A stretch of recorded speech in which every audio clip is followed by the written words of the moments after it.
Hello every hello everyone. Let's start the new chapter that is appeal. Appeal का मतलब क्या होता है? अपील बहुत इंपॉर्टेंट चैप्टर है. सबसे पहले इसमें से एक 15 मार्क्स का क्वेश्चन 100% बनता है आपका लॉन्ग क्वेश्चन, तो अच्छे से करना अपील. अपील का मतलब क्या होता है? जैसे हमने पढ़ा था ना कि अब हमारा नेशनल असेसमेंट सेंटर ई असेसमेंट सेंटर हो गया है. NEC जो मैंने आपको पूरा समझाया था, फेसलेस असेसमेंट सेंटर क्या करता है कि NEC SSC का केस देखता है, REC को भेजता है, वहाँ से सब कुछ असेस करता है, फिर डिसीज़न सुनाता है. अब क्या हुआ कि NEC ने कोई डिसीज़न अपना सुना दिया, लाइक पेनल्टी इम्पोज कर दी SSC के ऊपर, कोई ज़्यादा टैक्स लगा दिया या उसका रिफ़ंड ज़्यादा बन रहा था कम कर दिया, व्हाटसोएवर जो भी कुछ भी हो सकता है. तो अब उसने डिसीज़न सुनाया SSC. अब SSC क्या करेगा?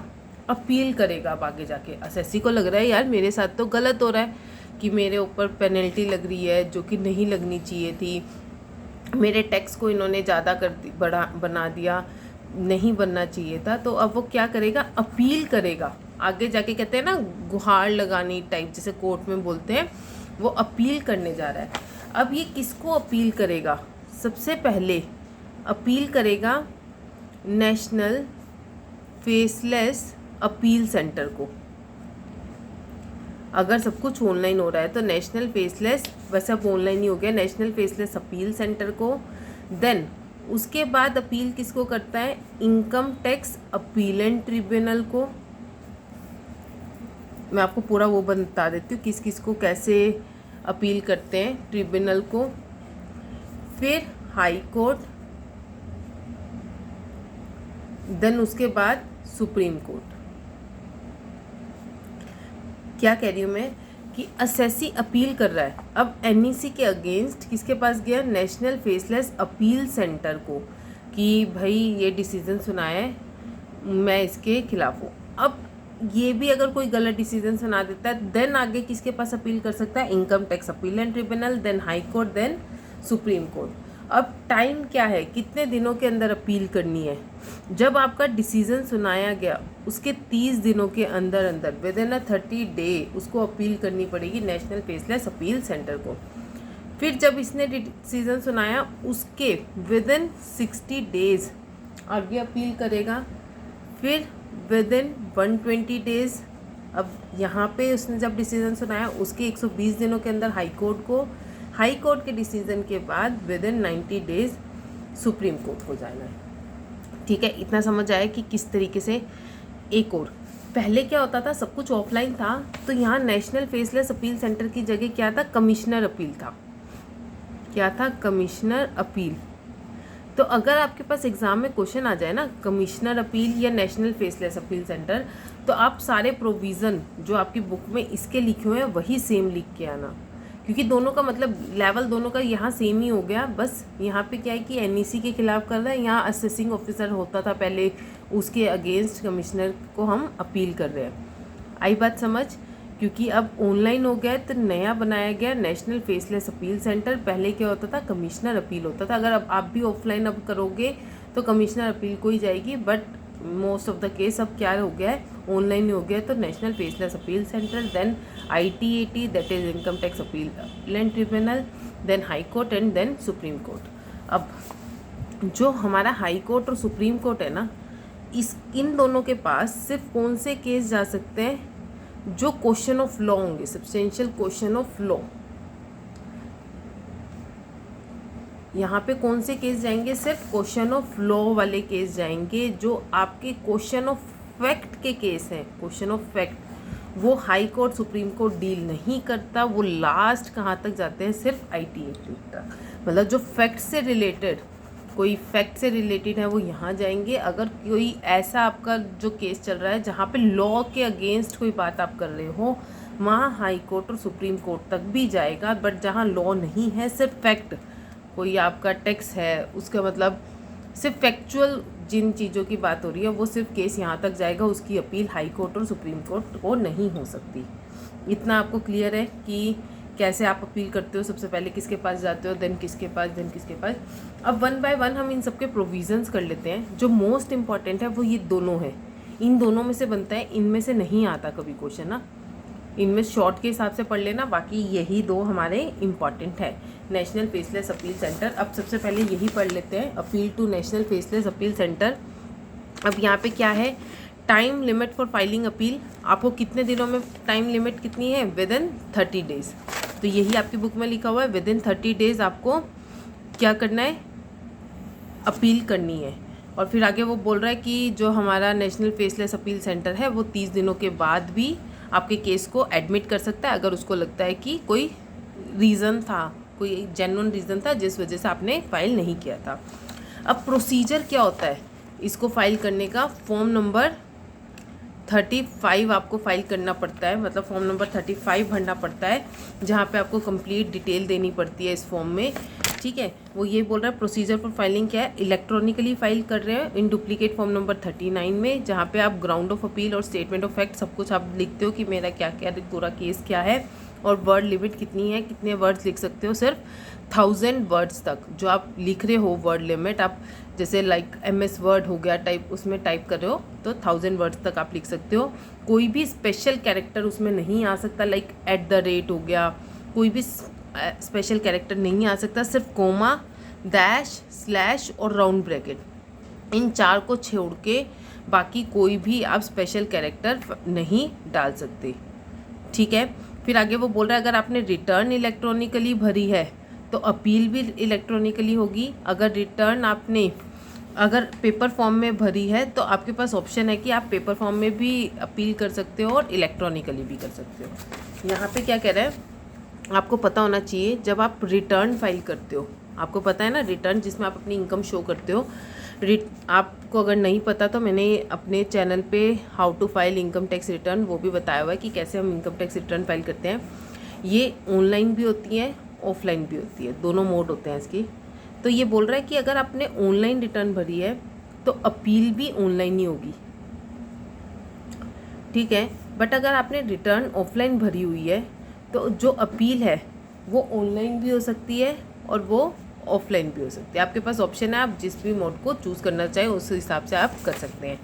ठीक है, फिर वो कह रहा है पेमेंट ऑफ टैक्स, यहाँ पे क्या बोलता है पेमेंट ऑफ टैक्स में कि आप जब तक अपील नहीं कर पाओगे, जब तक आपने टैक्स पे नहीं किया, जो भी आपका टैक्स बनता था, जो भी आपका टैक्स ड्यू है आपके ऊपर, आपको पे करना चाहिए, जब तक आप ये टैक्स पे नहीं करोगे तब तक आप अपील भी नहीं कर सकते। मतलब अपील करने के लिए ज़रूरी क्या है कि आपको जो आपके ऊपर टैक्स ड्यू है वो आपको पे करना पड़ेगा। No appeal shall be admitted unless at the time of filing of appeal the assessee has paid the tax due on income is shown by him if he has filed the return. अगर उसने return भरी है, जितना उसका tax बनता है उसको tax पे करना पड़ेगा, आफ्टर दैट ही आप अपील कर सकते हो। नहीं तो कहीं ना कहीं आप कोर्ट के आगे गलत साबित हो जाओगे ना, आप ही ने नहीं टैक्स पे किया। ठीक है, अगर आप टैक्स के लिए ही लड़ रहे हो, कानून बोलते हैं ठीक है आप टैक्स पे कर दो, अगर आपका फालतू चला जाएगा अपील में, अगर आप कम करवा लेते हो तो आपको रिफ़ंड कर देंगे हम, एक बार पे तो करो एटलीस्ट। ठीक है, अब फीस कितनी होगी, अब आप अपील कर रहे हो, जैसे आप हाई कोर्ट में जा रहे हो, डिस्ट्रिक्ट कोर्ट में जाते हो, फीस तो होती है ना केस लड़ने की। तो अगर वो कह रहा है कि अगर आपकी इनकम 1 लाख तक की है, वो बोलता है कि अगर आपकी इनकम 1 लाख तक की है तो आपकी फ़ीस होगी 250 रुपये। अगर आपकी इनकम 1 लाख से 2 लाख तक की है तो आपकी फ़ीस होगी 500 रुपये। अगर आपकी इनकम 2 लाख से ज़्यादा की है तो आपकी फ़ीस होगी 1000 रुपीज़। बट जहाँ इनकम की बात ही नहीं हो रही, कोई सब्जेक्ट में मतलब जो आप केस लड़ रहे हो वहाँ कोई इनकम से रिलेटेड कोई बात ही नहीं है, तो नॉर्मल आपकी फ़ीस कितनी लगेगी 250, अदरवाइज 250, 500, 1000 रुपये। तो आपको पेपर में जैसे कैसे करके आना है, आपको सबसे पहले ये इस तरीके से चार्ट बनाया ना पेपर में कि ऐसे ऐसे हम अपील करते हैं। देन आप जो भी उन्होंने पूछा, लाइक अपनी उन्होंने आपसे ये पूछा है चाहे ये पूछा है, उसको आगे बताना शुरू करना, फिर टाइम लिमिट और जो भी है प्रोसीजर वगैरह सब कुछ इस तरीके से फीस बताना। देन अब मोस्ट इम्पॉर्टेंट बात है कौन से ऑर्डर अपीलेबल ऑर्डर हैं जो नेशनल फेसलेस अपील सेंटर के आगे आप फाइल कर रहे हो, मतलब कौन से ऐसे ऑर्डर हैं जो आप अपील करने जा रहे हो, किन ऑर्डर की अपील कर सकते हो नेशनल फेसलेस अपील सेंटर को। एक तो जो भी आपकी इनकम असेस हुई है, अमाउंट टैक्स जितना भी इन्होंने डिटरमाइन किया है, चाहे लॉस कंप्यूट किया, आपको लगता है इन्होंने मेरी इनकम ज़्यादा असेस कर दी, मेरी इनकम बननी चाहिए थी सिर्फ 4 लाख, ये बोल रहे हैं कि आपकी इनकम 10 लाख है, आपका अमाउंट टैक्स आपके हिसाब से बनता है सिर्फ 50,000, वो बोल रहे हैं 1 लाख है, आपका लॉस ज़्यादा आपके हिसाब से आपका लॉस बनता है 10 लाख, वो बोलते हैं आपका लॉस सिर्फ 5 लाख है। मतलब ऐसे केसेस में जहाँ पे उन्होंने आपकी इनकम को गलत असेस किया है, आपके टैक्स को गलत असेस किया है या लॉस गलत कंप्यूट किया है, आप किसको अपील करने जाओगे? अपील सेंटर को। Value of fringe benefit assist. Fringe benefit क्या होता है? लाइक आपने सैलरी में पढ़े थे कि आपको परक्यूसेट्स मिलते हैं, ठीक है, जो भी एक्स्ट्रा बेनिफिट आपको सैलरी के अलावा मिल रहे हैं उसकी वैल्यू अगर वो लोग गलत असेस कर रहे हैं कि आपने बोला कि नहीं मेरी तो रेंट फ्री एकोमोडेशन की वैल्यू सिर्फ बन रही है 15,000, वो बोलते हैं नहीं हमारे ही प्रोविजंस के हिसाब से हमारी तो आपकी RFA की वैल्यू बन रही है 30,000, उन्होंने 15,000 ज़्यादा बोल रहे हैं, तो वो अपील कर रहे हो आप जाके कि देखो मेरे पास प्रूफ है, आप चेक कर लो कि मेरे 15,000 बनते हैं कि बट वो बोल रहे हैं 30,000, तो मतलब आप उसकी भी अपील किसको करोगे? नेशनल फेसलेस अपील सेंटर को। स्टेटस इंडिविजुअल और HUF etcetera under which he is assessed, मतलब आप हो इंडिविजुअल, आपको क्या ट्रीट किया जा रहा है as a company, as HUF या कुछ भी, मतलब आपका स्टेटस कुछ और है और ट्रीट किसी और तरीके से कर रहे हैं, तो उस केस में भी आप क्या कर रहे हो? अपील कर रहे हो। आई होप आपको ये समझ आ रहा है। एन ऑर्डर ऑफ असेसमेंट या री असेसमेंट अंडर सेक्शन 147, हमने सारी असेसमेंट पढ़ी थी कि आपके ऊपर रेगुलर असेसमेंट हो गई, आपके ऊपर इनकम एस्केपिंग री असेसमेंट मतलब इनकम एस्केपिंग असेसमेंट हो रही है, तो उसका ऑर्डर आपको सुना दिया गया कि जैसे आपके ऊपर बेस्ट जजमेंट असेसमेंट लगा दी, अपनी जजमेंट के हिसाब से उन्होंने आपके ऊपर टैक्स लगा दिया 20 लाख रुपये, जबकि नहीं बनता, तो आप उसकी भी अपील करने जा रहे हो। एन ऑर्डर ऑफ असेसमेंट और री असेसमेंट रिगार्डिंग सर्च केसेस, जैसे सर्च केसेस में क्या है कि होता है ना CID वगैरह में देखा है आपने, एकदम आपकी फैक्ट्रीज़ में कंपनीज में घुस जाते हैं कि ये CID से आए हैं, फटाफट बुक्स निकालो ये वो, तो सर्च केस वगैरह उसमें आपके अगेंस्ट कोई ऑर्डर है। An order of rectification having the effect of financing the assessment और रिड्यूसिंग अ रिफंड, क्या किया उन्होंने? आपके रिफंड को रिड्यूस कर दिया या आपके टैक्स को बढ़ा दिया, तो इस केस में भी आप जा सकते हो आगे। An order treating the assessee as the agent of non resident, आपको बोल रहे हो कि असेसी को कह रहे हैं कि आप तो एजेंट हो नॉन रेजिडेंट के, उस हिसाब से आपके ऊपर टैक्स कैलकुलेट किया जा रहा है, आप हो नहीं एक्चुअल में, तो उस केस में भी आप क्या करोगे? अपील कर लोगे, अपने प्रूफ दिखाओगे कि नहीं मैं नहीं हूँ agent. Order of assessment after partition of HUF, क्या कर रहे हैं कि जैसे HUF का पार्टीशन हुआ तो उसके बाद जो असेसमेंट हुई टैक्स लगा रहे हैं वो गलत है, तो उसकी अपील आप कर सकते हो।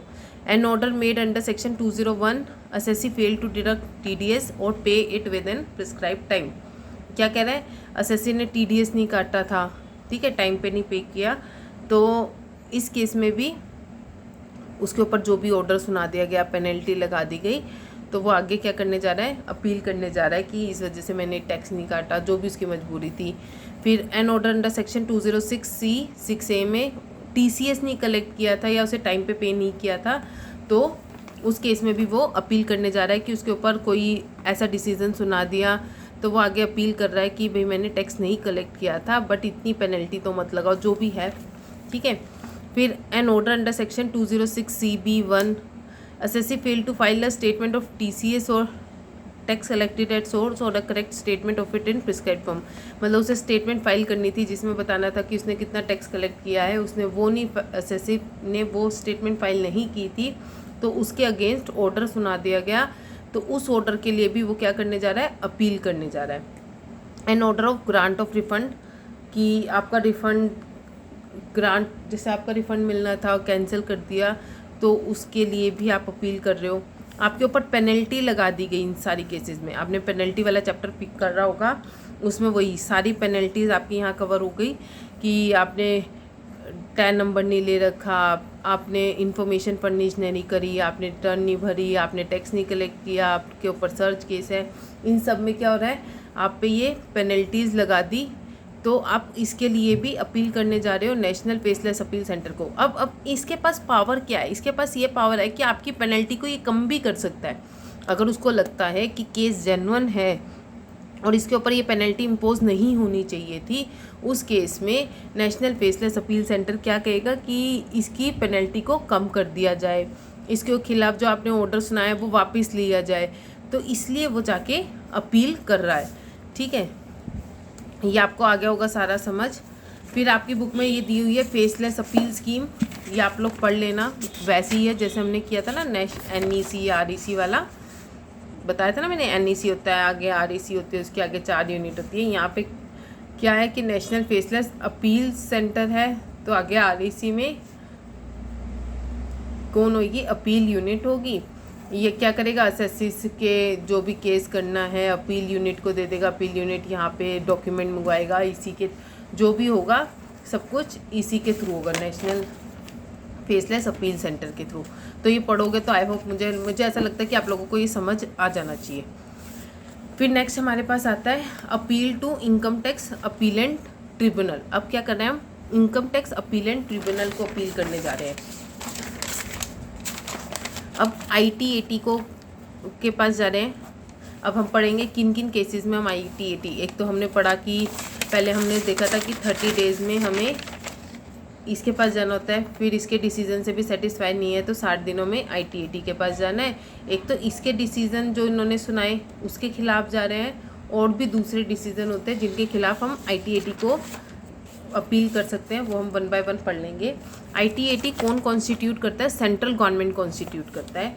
इसमें 2 तरीके के मेंबर होते हैं, एक हमारा होता है जुडिशियल मेंबर, एक होता है अकाउंटेंट मेंबर। जुडिशियल मेंबर मतलब जिनको लॉ की नॉलेज होती है, अकाउंटेंट मतलब जिनको अकाउंट्स की नॉलेज होती है। कम से कम जैसे वकील की बात करें, अगर यहाँ एडवोकेट है तो 10 साल का एक्सपीरियंस होना चाहिए, और यहाँ पे अगर CA CMA वगैरह की बात करते हैं तो उनको भी प्रैक्टिस में कम से कम 10 साल के एक्सपीरियंस होना चाहिए, तभी वो इनके ITAT के मेंबर बन सकते हैं। आगे बात समझ। तो आपकी बुक में यही दिया गया है कि सेंट्रल गवर्नमेंट कॉन्स्टिट्यूट करता है appellate tribunal consisting of judicial और अकाउंटेंट मेंबर होते हैं। ठीक है, और जुडिशियल मेंबर कौन होते हैं, जिनको 10 साल का कम से कम एक्सपीरियंस होता है, और अकाउंटेंट मेंबर कौन होते हैं, जिनको 10 साल का एक्सपीरियंस होता है प्रैक्टिस ऑफ अकाउंटेंसी और चार्टर्ड अकाउंटेंट में। ठीक है, अब ITAT के पास क्या पावर है, ITAT क्या कर सकती है कि आपकी जो डिसीजन सुनाया है उसको वापस ले सकती है, क्या कर सकती है। तो उसने बोला कि the tribunal is the final fact. एक तो हमें पता है कि ये फाइनल फैक्ट फाइंडिंग अथॉरिटी होती है। फाइनल फैक्ट फाइंडिंग अथॉरिटी मतलब कि मैंने आपको बताया था कि जो हाई कोर्ट और सुप्रीम कोर्ट के पास इसके बाद जो भी डिसीजन जाएगा, आप अपील करने जाओगे, वो सिर्फ क्वेश्चन ऑफ लॉ वाले जाएंगे। जो फैक्ट वाले हैं वो सिर्फ यहाँ तक ख़त्म हो जाएगा, वो आगे नहीं जा सकते। तो वो बोल रहा है कि ये फाइनल फैक्ट फाइंडिंग अथॉरिटी है, इसके बाद आप फैक्ट से रिलेटेड किसी और के पास नहीं जा सकते अपील करने। ठीक है, फिर वो क्या कह रहा है कि if incomplete fact are on record और incomplete investigation of fact by assessing officer, tribunal can, मतलब कोई असेसिंग ऑफिसर ने इनकम्प्लीट इन्वेस्टिगेशन करी थी तो ट्रिब्यूनल के पास पावर है कि इन्वेस्टिगेशन कर सकती है, प्रॉपर रिकॉर्ड मंगा सकती है, सारी इनकम्प्लीट जो भी रिकॉर्ड्स थे उनको पूरा करने की पावर ट्रिब्यूनल के पास है। Tribunal has no power of enhancement, मतलब बढ़ाने की पावर नहीं है कि आगे अब उसको इनकम को बढ़ा दें या उसके टैक्स को बढ़ा दें। ट्रिब्यूनल और कॉम्प्लेक्शन ऑफ केस को भी चेंज नहीं कर सकता, जो केस चल रहा है उसी पे ही फोकस करना है। ये नहीं कि बात चल रही थी कि उसके स्टेटस को लेके अब पहुंच गए हो कि आप भाई ये तो स्मगलर भी है, मतलब आप जो चीज़ चल रहा है कॉम्प्लेक्शन को चेंज नहीं कर सकते केस को। ठीक है, ये हो गई हमारी इसकी ट्रिब्यूनल की पावर। फिर वो बता रहा है कि वो स्टे ऑफ डिमांड का स्टे भी लगा सकता है कि इस केस को 1 साल तक अभी स्टे दे दिया जाए, इस बंदे को अभी काम करने दिया जाए, मतलब स्टे लगा सकता है। पर इसके लिए कंडीशन है कि जो टैक्स है कम से कम 20% से, मतलब जो भी इंटरेस्ट या पेनल्टी उसके ऊपर लगी है असेसी को डिपॉजिट करनी पड़ेगी, नॉट लेस देन 20% से कम नहीं होना चाहिए। जो भी उसका टैक्स बन रहा था कम से कम 20% तो उसने पे किया होना चाहिए, तभी उसको स्टे मिलेगा। ये नहीं कि वो आगे अपील करने उसने टैक्स भी नहीं पे किया हुआ, इंटरेस्ट उसके ऊपर लगा हुआ है उसने वो भी पे नहीं किया हुआ, कम से कम 20% तक पे कर देना चाहिए, उसके बाद तभी वो उसको स्टे मिलेगा। और स्टे कितने दिन का मिलेगा, 365 डेज़ तक का मिलेगा। फिर आगे उसने हमें बताया कि अब प्रोसीजर क्या होता है, यहाँ पे ट्रिब्यूनल ने डिवाइड की हुई है कुछ बेंचेस, जिसमें वो प्रेसिडेंट जैसे करते हैं ना कि मेंबर्स, अभी मैंने आपको बताया मेंबर्स होते हैं जुडिशियल मेंबर, अकाउंटेंट मेंबर, उसमें से कह देंगे कि एक प्रेसिडेंट बन गया, एक वाइस प्रेसिडेंट बन गया। तो उन्होंने बोला कि इसमें से एक प्रेसिडेंट चुन लिया जाता है, और जहाँ पे केस आपका 50 लाख तक का, 50 लाख से ज़्यादा का होता है, तो वो बोल रहा है कि generally a bench shell consist of 1 judicial member और 1 अकाउंटेंट मेंबर। एक बेंच बनाया जाता है, लाइक एक केस को लड़ने के लिए 2 जनों को बिठा दिया, एक जुडिशियल मेंबर और एक अकाउंटेंट मेंबर। बट जहाँ पे आपकी इनकम 50 लाख से कम है, वहाँ सिर्फ खाली एक मेंबर भी केस को कर सकता है। नॉर्मली वो क्या बोल रहा है कि जो केस लड़ने के लिए एक 1 जुडिशियल मेंबर लिया जाता है, 1 अकाउंटेंट मेंबर, बट इनकम अगर आपकी 50 लाख से कम है, लेस देन 50 लाख है, तो ओनली 1 मेंबर भी चल सकता है, वो कोई भी हो सकता है। ठीक है, कोई पर्टिकुलर केस है तो एक स्पेशल बेंच बिठाई जाती है, जहाँ पे 3 या 3 से ज़्यादा मेंबर्स अपॉइंट किए जाते हैं, जिनमें से एक जुडिशियल मेंबर और एक अकाउंटेंट मेंबर तो होता ही होता है। बाकी हो सकता है कि सारे के सारे जुडिशियल हो जाए या सारे के सारे अकाउंटेंट, बट एक जुडिशियल और एक अकाउंटेंट तो होना ज़रूरी है। दैट इज़ प्रोसीजर में क्या हो गया कि बेंचेस बनाई जाती हैं, उसमें बिठाया जाता है। ठीक है, अब कौन कौन से ऑर्डर आप अपीलेंट ट्रिब्यूनल के पास लेके जाओगे, कौन कौन से अपीलेबल ऑर्डर है। सबसे पहले तो जो भी नेशनल फेसलेस अपील सेंटर ने ऑर्डर सुनाए हैं, आप उनके लिए अपील करने जा रहे हो कि जो भी ऑर्डर 250 में सुनाए हैं, रेक्टिफिकेशन का ऑर्डर हो गया या पेनल्टीज़ इम्पोज की हैं, आगे नेशनल फेसलेस अपील सेंटर ने भी आपके ऊपर पेनल्टी इम्पोज कर दी, तो इन केसेस के लिए आप क्या करोगे, अपील करने जाओगे अपीलेंट ट्रिब्यूनल को।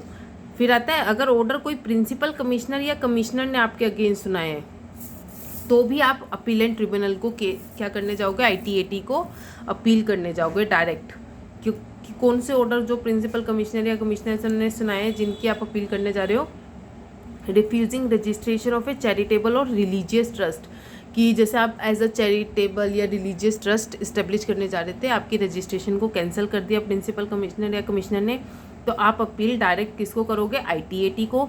कोई रिवीजन ऑर्डर है, रिवीजन का मतलब क्या होता है कि आपके ऊपर कोई ऑर्डर सुनाया, कि असेसिंग ऑफिसर ने कोई ऑर्डर दे दिया था, तो प्रिंसिपल कमिश्नर ने उसको रिवाइज कर दिया, तो आप उस रिवाइज्ड ऑर्डर से भी सेटिस्फाइड नहीं हो, तो ITAT को आप जाके अपील करोगे। आपको पेनल्टी इम्पोज की गई है कि आपसे आंसर क्वेश्चन मांगे गए थे, स्टेटमेंट साइन करने को कही गई थी, इन्फॉर्मेशन फर्निश करने के लिए कही गई थी, रिटर्न फर्निश करने के लिए गई थी, और आपने नहीं करी तो आप पे पेनल्टी लगी। प्रिंसिपल कमिश्नर ने आपको पेनल्टी लगा दी, तो उस पेनल्टी के लिए अब आप किसके पास जा रहे हो, ITAT के पास। Order of rectification pass relating to revision order के रेक्टिफिकेशन के लिए जा रहे हो। Imposition of penalty on account of failure to comply with notice और कंसीलमेंट ऑफ इनकम, आपने कोई इनकम छुपाई थी, आपके ऊपर कोई नोटिस आया था, उससे रिलेटेड आप पे पेनल्टी लगी है, तो आप क्या करने जा रहे हो, आगे अपील करने जा रहे हो। Disallowance of deduction in respect of donation, आपने कहीं डोनेशन की दी थी, आपको पता है कि उसकी डिडक्शन आपको ATG में मिलती है, तो आपको वो मिलनी चाहिए थी, उसको डिसअलाउड कर दिया प्रिंसिपल कमिश्नर ने, तो आप अपील करने जा रहे हो। कोई अंडर रिपोर्टिंग या मिस रिपोर्टिंग ऑफ इनकम है जो प्रिंसिपल कमिश्नर बोल रहा है, और आप उसके लिए भी अपील करने जा रहे हो। या नेशनल फेसलेस असेसमेंट सेंटर ने ऑर्डर सुनाया है फॉर टॉनेज टैक्स कंपनीज की, तो उस केस में भी आप अपील करने जाओगे अपीलेंट ट्रिब्यूनल को डायरेक्ट, आपको उससे पहले फेसलेस वाले के पास जाने की ज़रूरत नहीं है। फिर आता है अपील बाय डिपार्टमेंट, अब डिपार्टमेंट भी अपील कर रहा है।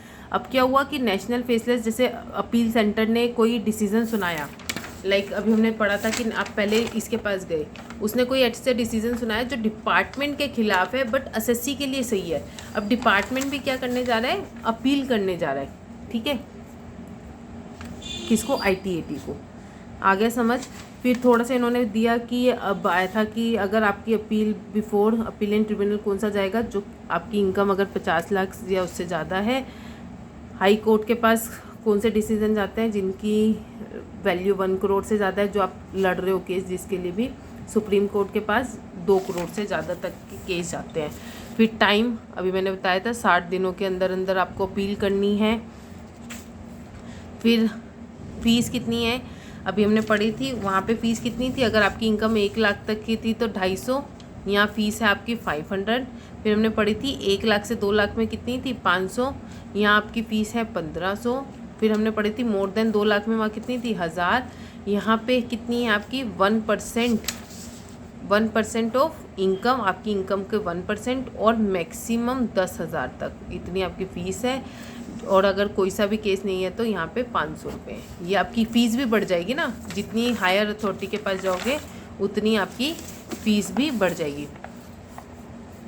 अब ऑर्डर कैसे कैसे चलता है कि द अपीलेंट ट्रिब्यूनल में after giving both the party, दोनों को सुनेगी appellate tribunal, where it is possible tribunal में hear and decide an appeal within a period of 4 साल के अंदर अंदर, जब अपील की गई है उसके 4 साल के अंदर अंदर उसको डिसीज़न देगी। ठीक है, स्टे भी लगा सकती है, वही 365 से ज़्यादा डेज़ का स्टे नहीं हो सकता। जो भी कॉस्ट होगी अपील की ट्रिब्यूनल की मर्ज़ी से होगा। अ कॉपी, जो ऑर्डर की कॉपी होगी, अब जो भी ऑर्डर सुनाया उसकी कॉपी असेसी को और प्रिंसिपल कमिश्नर को दोनों को दे दी जाएगी। इट में at any time with in 6 month from the end of the month in which order was passed amend. अब ऑर्डर सुनाया, अगर अपीलेंट ट्रिब्यूनल को लग रहा है कुछ गड़बड़ है ऑर्डर में, मतलब अभी खुद को उसको कहीं से कुछ मिल गया ऑर्डर में को लगता है, तो 6 महीने के अंदर अंदर उसको रेक्टिफाई भी कर सकती है। ठीक है, if any mistake is brought to the notice of tribunal by assessee he shall be liable to fees पी, मतलब 50 रुपये की फ़ीस भी उसे पे करनी पड़ेगी अगर असेसी के द्वारा कोई गलती होगी। If no point of law involve, तो अगर कोई लॉ से रिलेटेड कोई क्वेश्चन ऑफ सब्सटेंशियल लॉ नहीं है तो ट्रिब्यूनल का ऑर्डर फाइनल माना जाएगा, अदरवाइज वो आगे हाई कोर्ट या सुप्रीम कोर्ट के पास भी चला जाएगा। ये मतलब ऑर्डर बता दिया। ऑर्डर में क्या है कि दोनों को सुनने का मौका दिया जाएगा, 4 साल में डिसीजन दिया जाएगा, स्टे भी लग सकता है 365 डेज़ का। फिर उसकी कॉपी प्रिंसिपल कमिश्नर और कमिश्नर को दे दी जाएगी। फिर आगे बता रहा है कि 6 महीने में रेक्टिफाई भी कर सकते हैं। अगर क्वेश्चन ऑफ फैक्ट है तो इसी का डिसीजन फाइनल है, लॉ है तो आगे हाई कोर्ट या सुप्रीम कोर्ट के पास भी जा सकता है। फिर अब एक और है डिस्प्यूट रिजोल्यूशन कमेटी बनाई गई आपकी स्मॉल और मीडियम टैक्स पेयर के लिए ना, अलग से कमेटी बना दी गई थी जो छोटे मोटे टैक्स पेयर हैं उन लोगों के लिए। सेंट्रल गवर्नमेंट ने कॉन्स्टिट्यूट की 1 or more dispute resolution committee. This committee क्या करती थी, मतलब इनके केस सुलझाती थी। हर केसेस अगर ITA वगैरह के पास जाने लगे तो लाइन लग जाएगी, इसलिए स्मॉल और मीडियम टैक्स पेयर के लिए अलग से एक कमेटी बना दी गई थी इनके डिस्प्यूट रिजोल्व करने के लिए। ओनली सिर्फ कौन से यहाँ पे डिस्प्यूट रिजोल्व होते थे जिनकी कीमत, जिनकी इनकम, जिन लोगों की एसएससी की 50 लाख से कम थी वो यहाँ पे आते थे। ठीक है, तो वो उसी हिसाब से आपका यहाँ पे रिजोल्व, आपके केस को देख के रिजोल्यूशन दे देंगे। ठीक है, नेक्स्ट आता है अपील टू हाई कोर्ट। अब मैंने हाई कोर्ट का आपको बताया कि अब वो कह रहा है कि यहाँ पे question of substantial question of law वाले जाते हैं हाई कोर्ट के पास।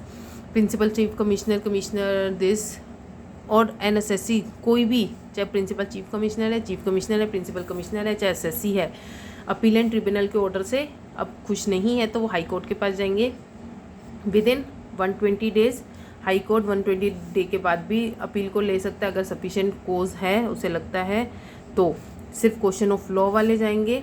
Where high court is satisfied that substantial question of law is involve in any case it shall formulate that question. तो अगर उसको लगता है क्वेश्चन ऑफ लॉ सही में है तो उस हिसाब से वो आने दे, मतलब उसी हिसाब से वो केस को शुरू करेंगे। Appeal shall be heard only on the question so formulated. यहाँ पे एक क्वेश्चन बना दिया जाएगा कि हाँ ठीक है, सेक्शन आप जैसे लाइक आप सेक्शन 80G के लिए कोई बात कर रहे हो कि सेक्शन 80G में ये गड़बड़ है, तो उस पर जो भी क्वेश्चन बनेगा उसी पे ही आप केस लड़ोगे और किसी और क्वेश्चन के बारे में आर्ग्यू नहीं कर सकते, सिर्फ उसी क्वेश्चन से के लिए फाइट होगी। ठीक है, फिर आगे बोल रहा है कि high court shall decide the question of law formulated and deliver such judgment, अपने हिसाब से जजमेंट दे देगा। और मे डिटरमाइन, हाई कोर्ट में determine any issue with has not been determined by appellant tribunal, has wrongly determined by appellant tribunal. कौन कौन से इशू देखेगा जो अपीलेंट ट्रिब्यूनल ने नहीं देखे थे या गलत डिटरमाइन किए थे, उन केसेस को देखेगा। दैट इज़ यूर पूरा हाई कोर्ट का है। दोनों यहाँ पे वही देगा कि सुनने का मौका दिया जाएगा, जज बैठेंगे, जो भी उनके ओपिनियन में होगा वो डिसीजन सुना देंगे। लास्ट आता है हमारे पास अपील टू सुप्रीम कोर्ट। फिर वो यहाँ पे क्या कह रहा है, एन अपील सुप्रीम कोर्ट के पास जब जाएगी जब हाई कोर्ट के डिसीजन से भी सेटिस्फाई नहीं हो, supreme court upon hearing any case shall decide, कोई क्वेश्चन ऑफ लॉ वाला ही देखेगा ये भी। It shall deliver the judgment containing the ground on which decision is founded. A copy of judgment मतलब अपनी सुना देगा, और कॉपी जो है उसकी अंडर सील ऑफ कोर्ट की साइन और सील लग के किसको चल जाएगी, नेशनल फेसलेस असेसमेंट सेंटर को। बस कॉस्ट ऑफ अपील डिस्क्रिप्शन होगा, जो भी टैक्स बनेगा दे दी, बस कुछ नहीं है, सिंपल है। अपील टू सुप्रीम कोर्ट की, हाई कोर्ट के बाद सुप्रीम कोर्ट के पास जाएगा। अभी आपका ख़त्म हो गया अपील, फिर बचता है बस रिवीजन। रिवीजन में आपको नेक्स्ट वीडियो में करा देती हूँ। मोस्ट इम्पॉर्टेंट है, एक अपील आएगी ही आएगी, चाहे वो ITT की आ जाए, चाहे वो अपील आपकी नेशनल फेसलेस अपील सेंटर की आ जाए। अगर अब आपको इसमें कोई भी डाउट हो तो आप मुझे चैट बॉक्स में, कमेंट बॉक्स में पूछ सकते हो। Thank you very much.